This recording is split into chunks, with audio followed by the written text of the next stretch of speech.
let's move on to our runners-up from last year. They changed their name and they changed their game. They were number 3 in 2019, number 2 in 2020. Will that progression take them to the title, their first one ever in 2021? I am talking about the Delhi team. The setback, of course, for them is the fact that their captain, Shreyas Iyer, will not be there. But there is young Rishabh Pant. Now, that has been very interesting because we were speaking about this on the Hindi Cricbuzz Live at the end of India-England when Shreyas was ruled out. We said, who will it be? Because they've got so many captains. They've got Shikhar Dhawan, they've got Steve Smith, Ashwin, Ajinkya Rahane. And yet they've gone pretty much true to grain. Making Shreyas Iyer the captain means now you make Rishabh Pant the captain, because it just shows, Harsha, that these are the two players they definitely will be retaining. If it's a big auction and only 3 players can be retained, they're going to do Shreyas, they're going to go Rishabh, and third might be a toss-up between, Prithvi or whoever else. But these two they're definitely going with, aren't they? This is just testament to that fact.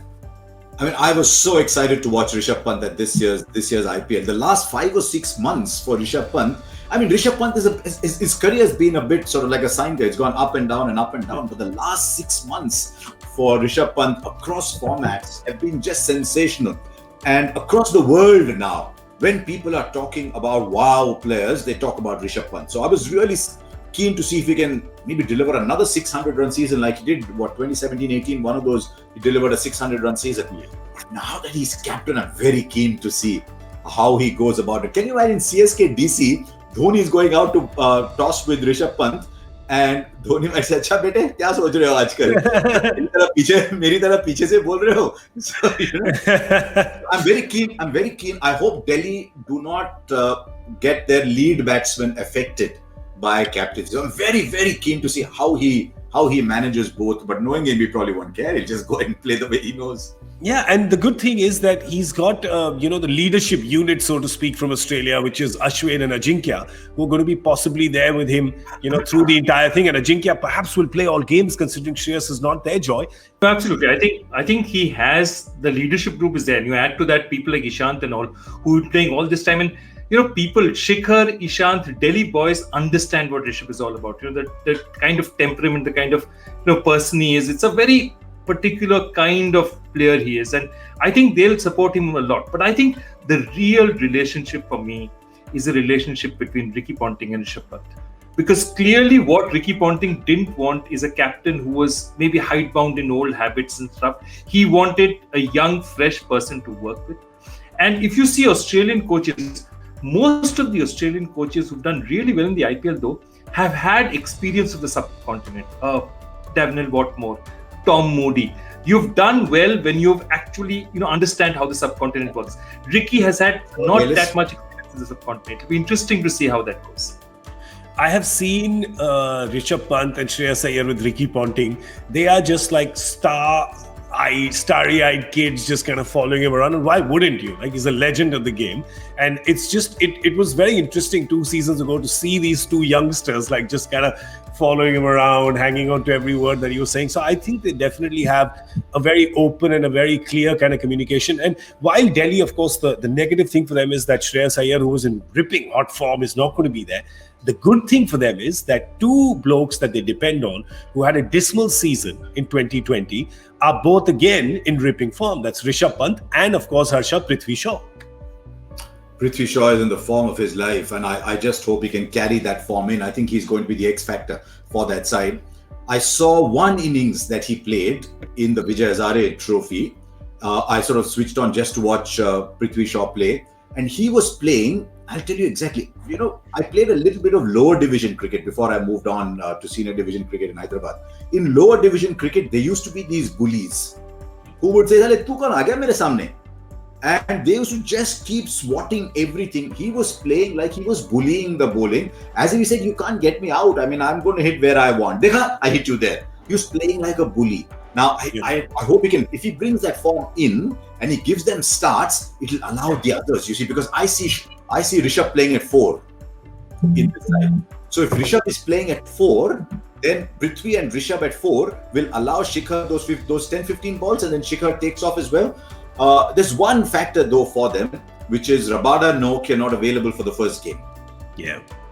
what that can do to them is actually they can then play Steve Smith if they want ahead of Rahane at 3, play Umesh Yadav and Ishant Sharma both, and only play one of Vokes or Karan. Let's look at their squad again while you speak about that, because I was completely convinced that the Delhi team would buy a rocket from Elon Musk to bring these two guys in time in a little bio bubble, but they're not getting there in time for the first game, or they will be still in a bubble. Who are the guys that you have? You have Chris Vokes, you have and Tom Curran. Tom Curran. You have, I don't know, is Steve Smith going to play? I mean, Yeah, see, did you see that? By the way, just want to ask you, did you guys see that video of Mike Hessen where they strategized of how they're going to put a bid in for Steve Smith and someone else will put a bid and they will almost derail their auction plans? Yeah, absolutely. I saw that, and it's interesting though. My danger about this, and I keep telling Ajit and all our friends out there, is that these are best to show after the championship has happened.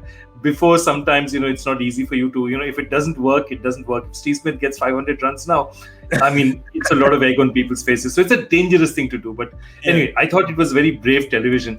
But the thing I want to say is that I don't think they'll play Steve Smith early, and there's a reason for it. What happens if you stick Steve Smith in now because he's capable of doing it? He goes and gets you, 80, 90 crucial runs or does really well for you.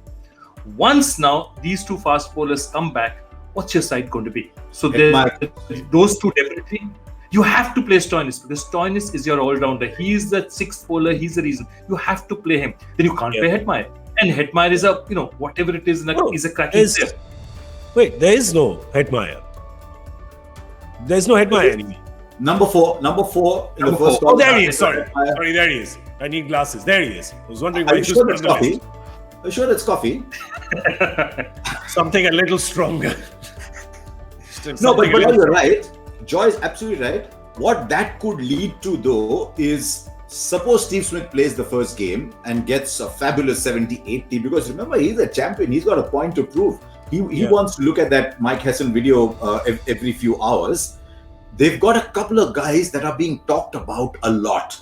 There's one guy from Delhi called Lalit Yadav, who used to come on as a sub every time in the last IPL and pick out fantastic catches in the deep.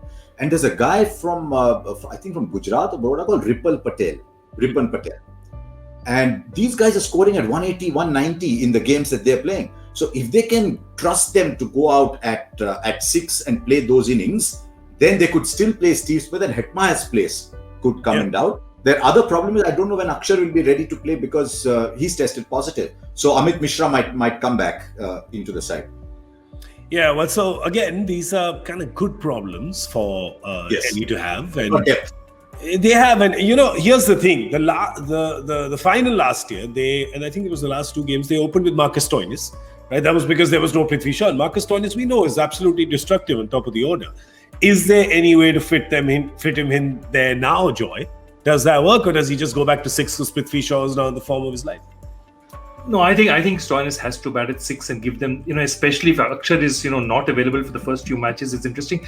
The other is at the start of the tournament, if there are 3 matches in Mumbai which are going to be faster pitches, you may not see maybe Amit Mishra come in early. You might see both Ishant and Umesh maybe playing together, or getting that extra fast bowler in because they have both Ishant and Umesh. Once they go to Chennai, it's definitely going to be Amit Mishra if Akshar Patel is not fit. And in Chennai, don't be surprised if you see all three playing. You see Ashwin, Amit Mishra, Akshar Patel, all 3 playing because that Delhi side has that kind of spin capability out there. They can do a lot of damage. I've got a wicked thought. Yes. I've got a wicked thought. Given that Dhoni is not leading CSK in Chennai, will Chennai play the same way? Will the track be the same? Will it still be a 140, 145 kind of game? Given that Chennai are not playing at home? Very interesting. Chennai have 9 spinners, don't they? They would have loved to play in Chennai this time. They got 9 spinners, haven't they? Let's look at the Delhi rating points that we have all given to Delhi's chances. Let's have a look at them real quick. We can just pull them up on the screen. I've given them an 8.5, as has Simon. Harsha's given them an 8, and Joy has given them a 7.